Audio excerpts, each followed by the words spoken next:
Hi guys and welcome back. So today I'm going to be showing you how to make these sticky toffee brownies. Let's begin. To get started on the recipe, you'll want to grab yourself a large heat-proof bowl and add in the butter, then microwave until the butter is melted. Once you take the microwave, add in your cocoa powder and whisk until it's fully incorporated and combined. It should be smoother and glossier, looking somewhat like this. Then you can go ahead and add in your sugar and whisk until fully incorporated. As you incorporate it, you will notice that the mixture has become much more granular. This is completely normal and it will alleviate as we go through the recipe. Then add in your eggs and vanilla and whisk until they are fully incorporated. This will help make the mixture smoother and glossier again, so just keep whisking until they are fully incorporated. It should look something like this.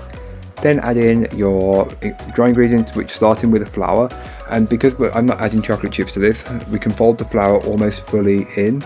Then add in the chopped dates, which have been soaked in some water and drained. And you may be thinking, whoa, this isn't right. I know, it's different, but it works really well. You know, chocolate and dates works really well, so making brownies actually works incredibly well. Just fold those in until it's fully incorporated, then transfer the brownie batter into a 9x9 inch square pan, which has been lined with some parchment paper, and just spread and level it out as much as it may be needed. It may not need a lot, but it will need some, maneuvering. And because the sticky toffee pudding normally comes with a caramel sauce, I'm adding dollops of caramel in, which will just work so well with the chocolate and the dates. Then just swirl it around until you're happy. It doesn't need to be perfect. Then you can go ahead and place it in your preheated oven and bake it off. I will leave all the baking times and temperatures you need. The one thing you should know is that these are a little more cakey than usual, but they are still quite a dense brownie, so just keep that in mind. Fresh from the oven, you can go ahead and scatter over some dark chocolate chips. I find dark chocolate has a great contrast for this recipe.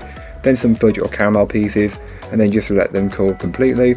So the next day or the following morning, I always make my brownies on the night, which is weird, I know. Then go ahead and cut them up into as many or as few pieces as you would like. I went with 9, but feel free to go for more or less depending on how many people you want to share these with.